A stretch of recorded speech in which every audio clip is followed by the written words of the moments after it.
Welcome back, everybody. The goal of today's video is to get all of these pieces right here put onto the engine. I don't know if we're going to make it. I'm going to try, but we're going to start with the thermostat housing assembly. That's going to go in this area right here, come over and cover that spot, and we'll get all that stuff in place, done, and then hopefully be able to move on to the manifolds on this side. Let's get started.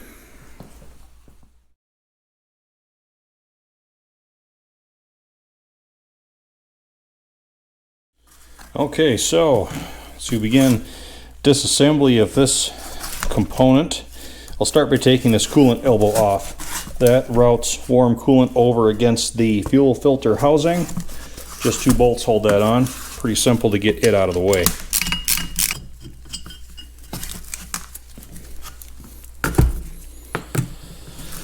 Alright, now we're left with just the thermostat housing. Thermostat is in here. You might be able to see a little bit of it in there. Maybe not, it's kind of dark. I don't like that sound. Sounds like something has come apart in there. Lots of stuff rattling out.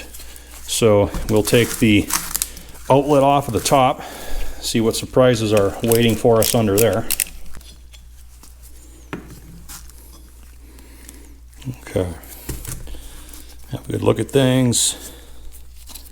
Lots of rusty crud in there. Yep. I'll bet you money, the way that just rattles loose like that, that thermostat is shot. I'll bet pretty good money on it. Not really a surprise. I haven't found a good one in one of these yet. They're always, if they're even there, they're always bad. Sometimes people have even pulled them out and there's just not a thermostat in there at all. So we'll get the thermostat out next. It's held in by this brass retainer ring. Now, at one point in time, this retainer ring was a light press fit. The trouble is they always seem to grow in with corrosion and they get really, really tight. Back in the day, Cat had a special tool that could go in these cutouts here and 180 on the other side here that would fit on a slide hammer. You could knock them out. Even back in the day, some of these were already too tight for that to work. Some guys have adapted different pullers. Big surprise, I made a tool. We'll take this to the vise, see how it works. Alright, so to start with, I took 2 grade 8 bolts, cut the heads off and kind of shaped them so that they would be like puller leg hooks. I used grade 8 because there's not a lot of material left down here to pull that ring with, and you don't want that to start bending out on you, so they fit in each slot just like that. Next, I've got this little piece of steel that I cut a kind of a fork-shaped piece out on each end. What that will do is go down at the base of these bolts, and it will not only act as a spreader to keep them from pulling in, but it also keeps them from rotating as well. I have this thick steel sleeve, goes around that retaining ring. We have this piece of flat steel here, drilled so that both of the puller bolts can go up through it. Just lay a flat washer and a nut on each one of these studs. And now we tension up on that ring and start pulling.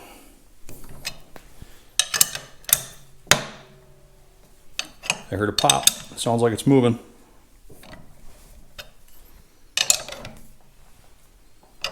Yep, got it on the way.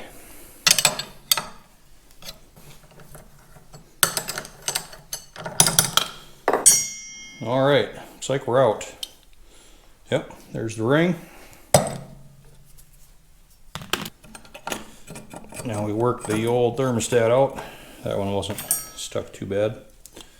And, oh yeah, you can see, used to be attached down here to the base. That's been all heaved and pushed up. That could have been damaged during the freezing when 1113 froze and everything cracked, but yeah, boy, they sure don't build thermostats like this anymore.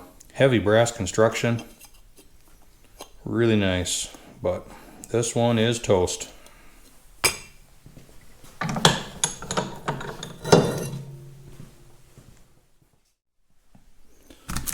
Alright, so next step is to clean all this stuff. Get all the dirt, grease, rust off of it. Clean all the corrosion out. Give everything a really good inspection because, oh, the stuff that comes out of there. You know, 1113 froze pretty hard. All these pieces had water in them at that time, so we have to make sure nothing here has any freezing damage. Now, this is where I'd normally just say, see you in a couple hours. I'll get all that stuff clean, get it all prepped, and then we'll show back up with nice, you know, prepped, shiny pieces, good gasket surfaces. But this is probably a good opportunity to talk about how I clean parts, show the process that I use, because I've had that question come up many times in the comments section lately, and there's really nothing fancy about it. It's astoundingly low tech, but it works great for me. So I'll just walk you through the process. Scrape all the big stuff off. That goes for grease, dirt, grit, old gasket. Get all of the big chunks off and get as close down to what's underneath it as possible. Now remember, in this case, we're not trying to remove the old paint, so just go easy, like in these corners in here. Don't start scraping and gouging. We're trying to maintain, trying to honor that aged look, the honest appearance that 1113 has. Basically, retain that which cannot be duplicated. So we'll just get all the big chunks off right now. You can see we got a bunch of the dried grease in here. That stuff comes off pretty easily. All right, now that we've got everything scraped, we get the solvent pan out here. Use part solvent, mineral spirits, what have you. Good stiff bristle brush. I use this a lot. Old toothbrushes also work. Round bristle brushes, anything that you can use to get that solvent into every nook and cranny of every piece. So what we're going to do right now is just scrub. And remember, manual labor is your friend. Always wear a good pair of gloves and keep the vapors under control as well. You do not want to be breathing this stuff any more than is necessary. But really no magic potion, really no silver bullet. It just takes a whole lot of scrubbing, a whole lot of scratching until you get all that stuff off. You can see we're already starting to expose some of the existing yellow paint underneath. This is just what you do. Go over it and over it and over it until you can't get anything else off. Okay, when I've been over it and over it and over it, I'll take old rags. We keep all kinds of old clothes, shirts, denim jeans, just about anything that could possibly be used for a rag. Move this pan back out of the way. And that's what I just kind of go over it with, get it dried off. At least get the bulk of it off, and then after this I'll let it just sit and air dry. But this step here usually lets you know if you've missed any spots, if you need to go back, scratch on anything again. Alright, so that step got all of the grease and the dirt off of the pieces, but we still have lots of rust and corrosion to contend with, even on the bolts. You can see this one right here. Lots of it built up, packed in the threads down there. So, next step is to get all of the rust off of the gasket surfaces. We'll clean the insides of these water jacket areas out, and we will also start rehabbing the bolts by buffing all of the rust off of the threads. So for these components, since I'm really only doing gasket surfaces and the like, I'll just use this wire wheel on this grinder, and I always buff rust outside. I never buff it inside that area back there. It just puts too much crap in the air. Gets everything too dirty. So good face shield, good pair of gloves, and when it comes time to take care of the threads on the bolts, I always grab the head with a vice grip. Just keeps your hand that much further away from that wheel.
Okay, so we've got all the machined surfaces starting to look a lot better, and I want to show you the retainer ring that we had to pull out of here before. Once you get everything all clean, that thing's actually not that bad of a fit. So that's very good right there, but we are nowhere near being finished yet. One thing you always want to keep in mind is the fact that these through holes are oftentimes full of rust too.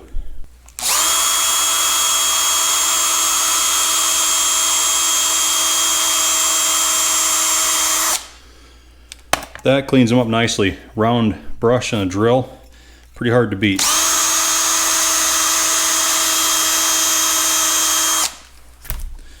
You can see all that rust started coming out of there. It's worth doing.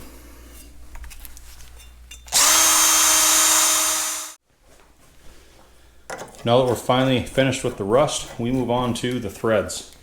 Every threaded hole in every piece gets cleaned with a tap, without exception. It's so important to get good clean threads. You can start bolts so much easier. You don't have to turn them in with a wrench. You can spin them in by hand until they start to make contact. It's something that is entirely worth it in my book.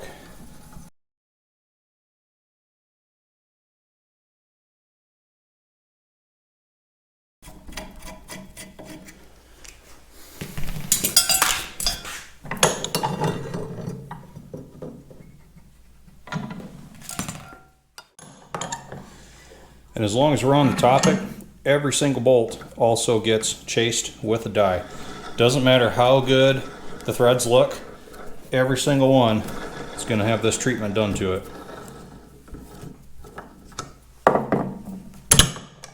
Another thing I like to do, this is my personal preference, all right? I'm not saying that you have to do this. This is just what I like to do.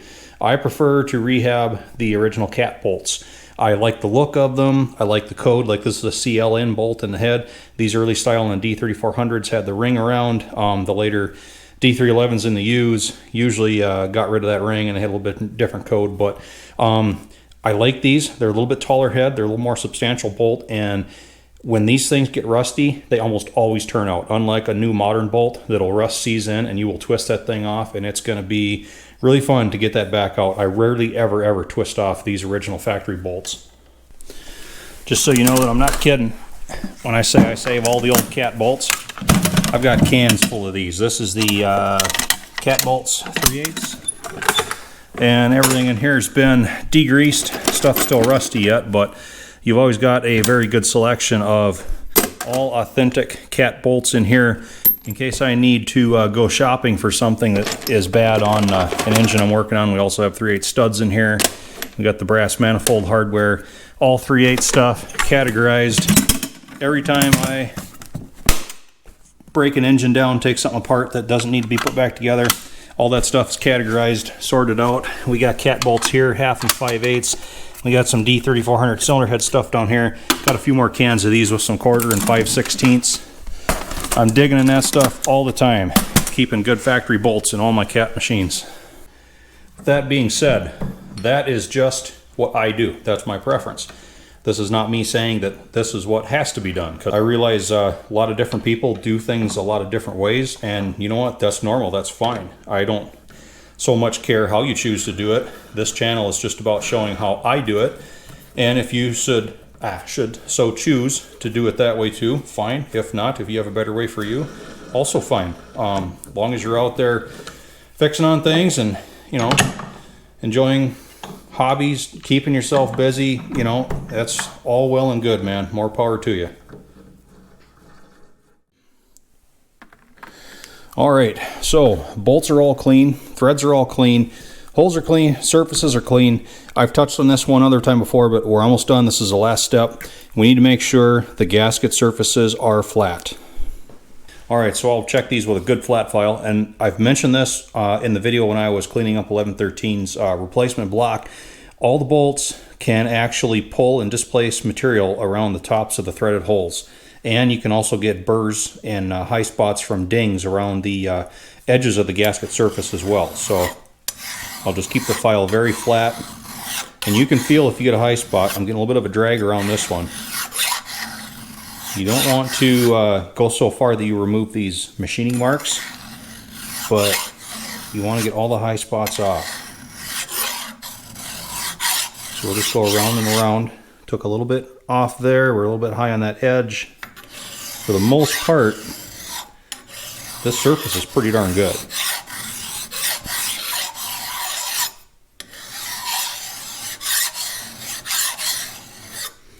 Okay, we're calling that one good. So that is the cleanup / rehab prep process that I do on all the parts and pieces, all the bolts, nuts, studs, fasteners. Every piece that's on this engine, no matter how big or how small, has had the same treatment done to it.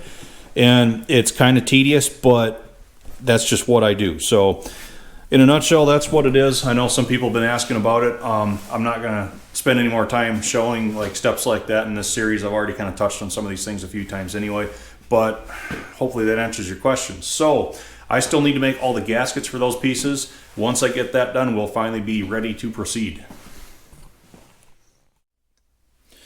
So with the gaskets all made, the last thing we have to address is what to do with 1113's old broken thermostat, the heavy brass construction. This one's pretty deteriorated. There isn't any legible writing left on it yet. But we look at the thermostat that came out of 5J2115. It still has the 8B8018 cat number on it. This one's kind of neat, made by Motorstat. And we're getting off track here again, but I just love this stuff.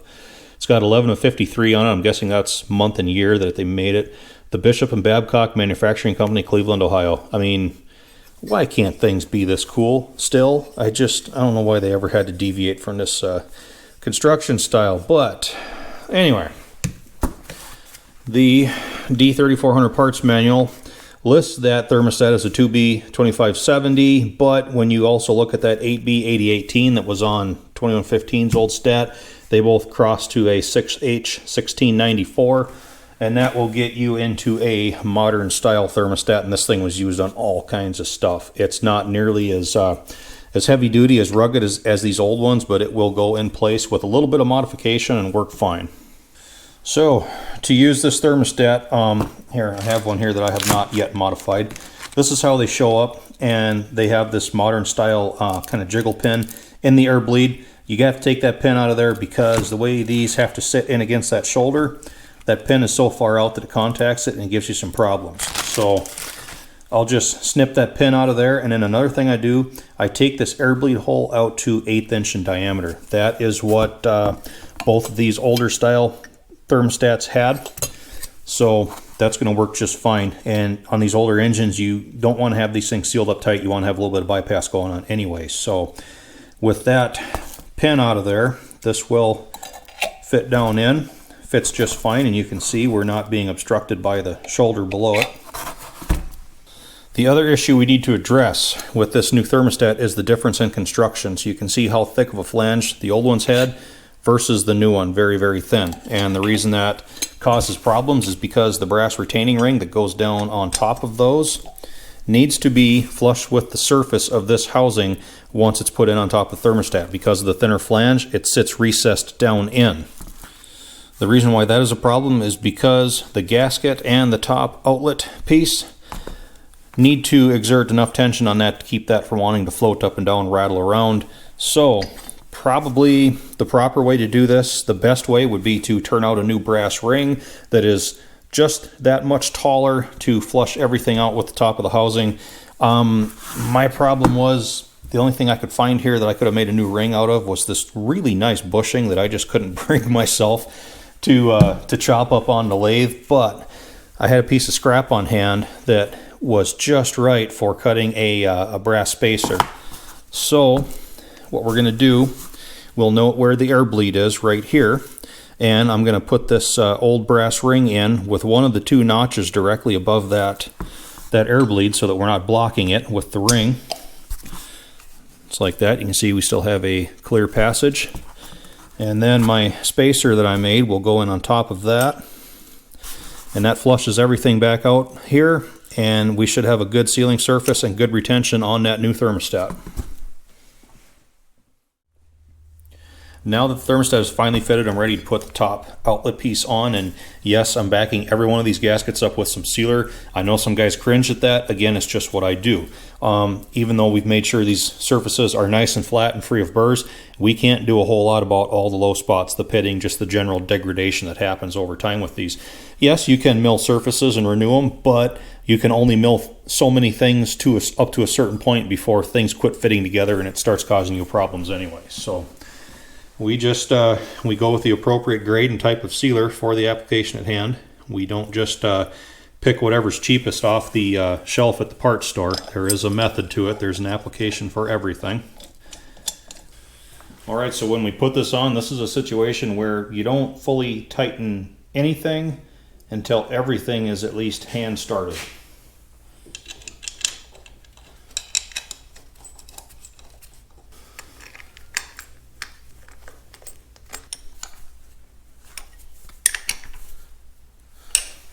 All right, that does that one. I will finish this part up now by attaching this elbow that routes warm coolant up against the side of the fuel filter housing. And I don't know for certain why this is here. Some people have said for cold starting aid, stuff like that, prevent fuel from gelling. Well, it really only does good if you've already got some heat in the engine, so you're running anyway. And one would think that if you had a gelled fuel system, you wouldn't be getting as far as the fuel filter housing anyhow. I don't know. My theory on that, and this is only a theory, I can't prove it, but back when these things were being sold, a big selling point was they burned lots of different grades of fuel, some pretty heavy fuels included. And if you are burning a heavier fuel, having a little bit of heat up around these filters would probably give you some benefit in thinning that out and just kind of, you know, making it a little bit more viscous before it goes to the injectors to be burned. Maybe that's why it was there. Maybe it is for cold weather. I don't know. But really the only purpose is just to get some heat into those filters. All right, so that part's done. We're about to go into overtime here, I can tell, but let's get some manifolds on. So we have intake, exhaust right here. Of course, 1113's original intake had been broken right off the cylinder head. We've touched on this a few times. Gonna save all these parts and pieces though. You guys should know by now that I don't get rid of anything. There might come a day where a good repaired piece is the best that we have. But John, Diesel Digger, again, thanks guys for coming through. Awesome intake manifold here. So we're just gonna put this this pristine condition one on yet. Exhaust manifold, got it cleaned up. About all I had to do was replace one of the studs on the top. This is how we got it. When we first picked up 1113, there was no extension piece on, so I got one of the reproductions from the Antique Caterpillar Machinery Owners Club online store. Go check them out.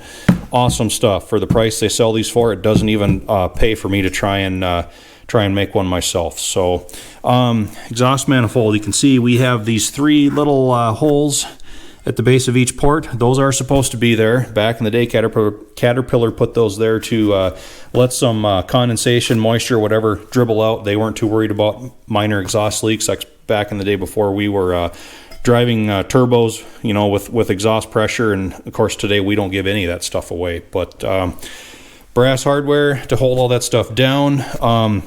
Back here we have 5 of the 4B3551 gaskets. New old stockers. All 5 of these ports take the same gasket, so we're pretty good and set there. Actually, this top extension piece has no gasket under it in the parts manual. They just relied on a metal-to-metal fit right there. I'm tempted to try that because honestly, the top of this manifold looks pretty good yet. So we're going to go with that to start with. The exhaust manifold has to go on first, so we'll just gasket up the 1st, 3rd, and 5th ports. And manifold on. Okay, just finishing up cinching down the fasteners for that exhaust manifold. I'll put the extension piece on top. Perfect fit on there. I don't so much mind that it's coated in black and the rest of this is rusty because the hood line is just gonna obstruct that joint flange anyway. And once there's a pipe on the top, you're never gonna tell that there's a color contrast going on. Plus I plan on leaving the manifold rusty anyhow, so which is kind of interesting. Brings me to another side topic. We're going off on a tangent again, warning. When I was cleaning the manifold up, at first I thought this piece here was like dried on bird droppings.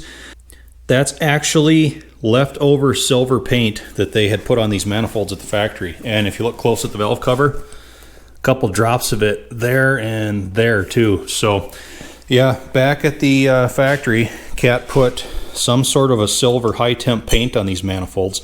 It's interesting because I have a picture archive photo of an old, I believe 6G series Cat 30 that the factory was in process of painting and doing all the finishing trim and everything. The hood was not even on yet, and you can see where somebody took a paintbrush and just slathered the manifold, but they did not get any of this area back here because I think they were afraid of getting silver paint onto the yellow.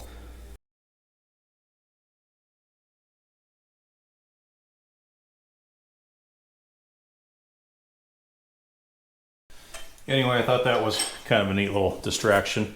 So, extension pipe is secured to the top of the exhaust, so the intake goes on next. Flanges are already gasketed up. Same brass hardware holds the intake on.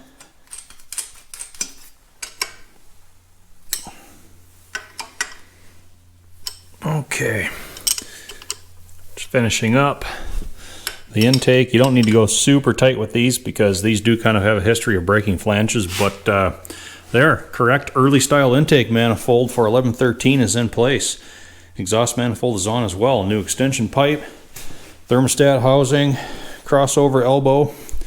We're getting closer and closer, and I'll show you guys what showed up yesterday in the mail. This white package right here, and well, this is what I pulled out of it. My copper coat, and this is how it showed up.